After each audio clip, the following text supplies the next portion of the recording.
De nombreuses fois, j'ai entendu des frères antillais faire des réflexions très négatives à l'égard de l'Afrique et des Africains.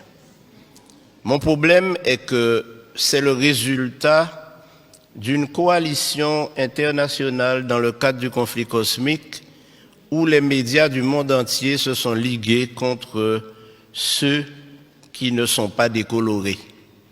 Car en réalité, vous découvrirez à travers l'étude, malheureusement, le temps m'est compté, de sorte que je vais faire des raccourcis, mais je veux faire 3 déclarations qui vont vous pousser à réfléchir et peut-être à sonder les Écritures davantage. La première, c'est que la Bible a été écrite pour que les Africains sachent que Dieu est leur Dieu. La deuxième chose que je vais dire, c'est que le peuple d'Israël est un peuple noir. Et la troisième chose que je dirai, c'est que nous, Antillais, descendants d'esclaves, il y a probablement parmi nous des descendants des tribus d'Israël. Alors plusieurs fois nous avons dit, mais c'était pour les Juifs. Nous ne sommes pas Juifs. Nous ne sommes pas Israélites. Je fais la différence entre Israélites et Israéliens. Et qui sommes-nous?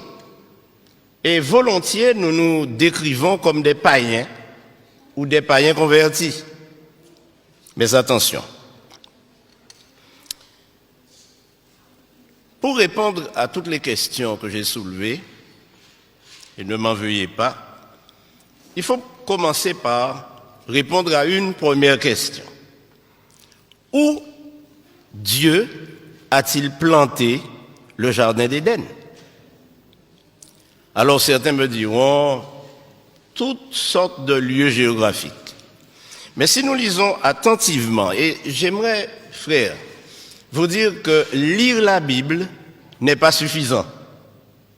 Mais ce qui est important, c'est de sonder les Écritures, questionner notre foi et questionner nos pratiques. Mais j'aimerais vous inviter à lire en Genèse chapitre 2 pour découvrir que le jardin d'Éden était en Afrique centrale. Je pourrais m'arrêter là et vous laisser partir frustré. Et probablement vous posant des questions en vous disant, mais ce pasteur qu'on a invité aujourd'hui, d'où vient-il? Qui est-il? Quel étrange personnage. Mais vous savez, mes amis, je suis né dans l'église adventiste, mais je n'étais pas adventiste quand je suis né. J'ai grandi dans cette église et année après année, j'ai répété ce que dit mon église concernant la parole de Dieu. Mais le Seigneur m'a fait prendre conscience de la nécessité d'étudier la Bible sans préjugés. Et en tant que fils d'esclave, le premier préjugé que nous avons développé tous ou presque, c'est que tout ce qui est bon ne vient pas de chez nous, mais de l'extérieur, oubliant que tout ce que nous avons accumulé comme conception de notre religion vient du Code noir. Et le Code noir stipulait que les Africains ou les hommes de couleur noire n'ont pas d'âme, ne sont pas capables d'adorer et ils ne peuvent pas avoir un Dieu autre que le Dieu de leur colon, de leur maître. Donc, les hommes de couleur noire ne peuvent pas avoir un Dieu autrement que blanc. Et voilà ce que nous avons cultivé. Et jusqu'à présent, nos enfants, nous leur montrons un Christ blanc, nous leur montrons des anges blancs, et quand nous parlons de Dieu, nous pensons même déjà, nous l'avons déjà coloré en blanc. Mais mes amis, la Bible m'enseigne autre chose, tout à fait autre chose. Et quand je lis la répartition des nations sur terre, je me rends compte que nous sommes tous cousins et cousines. Car nous sommes tous mon cher Max, des descendants de Noé. Tous descendants de Noé, à travers ses fils. Or, le seul fils de Noé qui était un albinos, donc blanc, c'était Japhet. Mais Sem et Cam, ou Ham, puisque Cam c'est francisé, étaient noirs.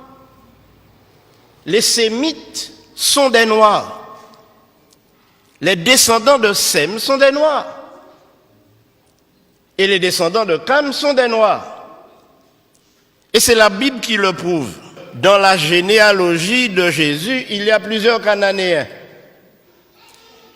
Plusieurs femmes cananéennes ont enfanté avec des Sémites ou des Couchites. Vous savez, quand nous lisons la Bible, frères et sœurs, nous ne la sondons pas. Lorsque nous arrivons sur les généalogies, sur le livre des Chroniques, nous passons au chapitre suivant, ou au livre suivant. Mais lorsque nous lisons les généalogies et les chroniques, alors la Bible nous parle différemment et résonne dans notre esprit maintenant qu'il s'agit de nous-mêmes. Frères et sœurs, notre religion n'aura aucun sens si nous nous mettons à imaginer notre religion à travers la religion des autres. Dieu ne nous a pas été prêté par les Blancs, puisque Dieu est le Dieu des Noirs. Nous ne pouvons pas prétendre suivre une religion que nous avons reçue de ceux qui nous ont évangélisés. D'ailleurs, ceux qui nous ont évangélisés, ils ont commencé par nous tuer lorsque nous n'acceptions pas leur religion. Et j'aimerais vous dire que lorsque les esclaves ont été déportés de l'Afrique aux Antilles, en Amérique et dans les colonies, ils avaient une spiritualité. Ils adoraient Dieu. Ils le connaissaient. Et ce que le Code noir a fait, c'est de leur enlever ce Dieu qu'ils adoraient déjà pour le remplacer par un Dieu inconnu. Je crois que nous devons revenir à la parole de Dieu. Alors, mes amis, Abraham était un noir qui vivait dans un pays noir avec une femme noire, Sarah. Mais la question est, quelle est la couleur de Jésus? Qui ne s'est pas posé cette question? Une autre question pourrait être, mais quelle est la couleur de Dieu lui-même? Bon, je vous dirai, la couleur de Dieu, pour mettre tout le monde d'accord, c'est arc-en-ciel. Parce que la Bible nous dit que personne ne l'a jamais vu, mais lorsqu'on regarde son trône, le trône est entouré d'un arc-en-ciel. Donc on va dire que la couleur de Dieu, c'est arc-en-ciel. Mais j'aimerais vous dire, mes amis, que les choses ne sont pas aussi faciles. Dans le Nouveau Testament, nous trouvons plusieurs Africains. L'eunuque, par exemple, il était de quelle nationalité? Il était éthiopien. Donc il venait du pays de Couche. Maintenant, quel est le plus grand et plus célèbre Africain que nous connaissons? Le plus grand et plus célèbre, plus fameux Africain que je connaisse, c'est Moïse, né en Égypte. Il est né en Égypte. C'est un Africain, Moïse. Un Africain noir. Beaucoup de personnes s'imaginent Moïse à travers le film de Cécile B. DeMille, un vieux blanc, à tête blonde, à cheveux blancs et barbe blanche. Non! Et la raison est simple, mes amis. Moïse a été élevé à la cour de Pharaon pour succéder au Pharaon. Or, nous savons aujourd'hui, et le monde scientifique, les historiens, les théologiens savent que les Égyptiens étaient des Noirs et les pharaons étaient noirs. Alors, Moïse était le plus grand noir célèbre que l'on connaisse. Et ceci a été prouvé par le plus grand savant du XXe siècle africain, qui s'appelle Cheikh Anta Diop et qui a déterminé par ses études et prouvé au monde scientifique que la civilisation égyptienne et noire est la première civilisation du monde. Et aujourd'hui, quand nous parlons, nous disons que l'Afrique est le berceau de l'humanité, n'est-ce pas? Et si le berceau de l'humanité est en Afrique, ça signifie que Dieu a créé Adam et Ève en Afrique. Et quand nous disons que l'Afrique est le berceau de l'humanité, nous oublions malheureusement que l'Afrique a été à l'origine de toutes les sciences, de toutes les connaissances, à l'origine de tout ce que nous avons dans cette civilisation occidentale européenne, mais qui a été détruit lors des conquêtes, et on a cassé les nez de toutes les statues égyptiennes pour qu'on ne voit pas le caractère négroïde. Ainsi donc, mes amis, ne nous laissons pas embarquer, mais puissions-nous cultiver une religion authentique. Mais mes amis, il y a 2 généalogies de Jésus dans la Bible. Une en Matthieu 1er et l'autre en Luc 3. Ces 2 généalogies, je vous invite à les lire, à les comparer, et vous vous rendrez compte qu'elles sont inversées, c'est-à-dire une commence par la fin et l'autre commence par le commencement. Mais pourquoi ces 2 généalogies ont été données? La première, c'est que la généalogie en Matthieu prouve que Marie est bien la mère biologique de Jésus et elle était noire. À la question, mais quelle est la couleur de Jésus? Alors, si je vous dis que je ne sais pas, vous ne me croirez pas, après tout ce que j'ai dit. Mais ce que j'ai découvert en étudiant les généalogies, c'est que toute l'ascendance de Jésus, depuis Abraham, est de lignée noire, sémite et cushite.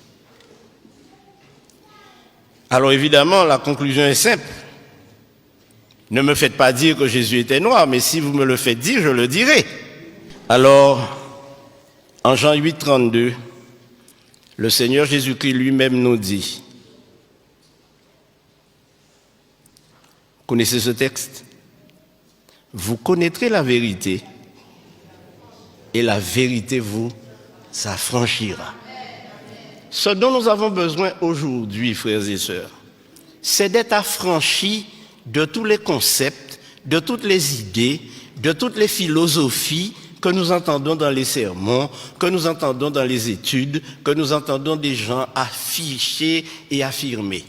La Bible nous dit que le peuple noir n'est pas maudit, que le peuple noir fait l'objet de l'attention de Dieu, parce que Dieu s'est adressé à des noirs.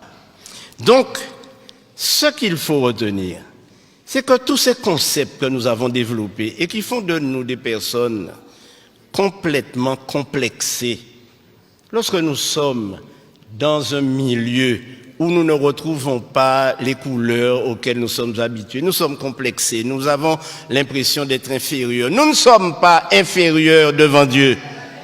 Au contraire, nous sommes des enfants d'Israël.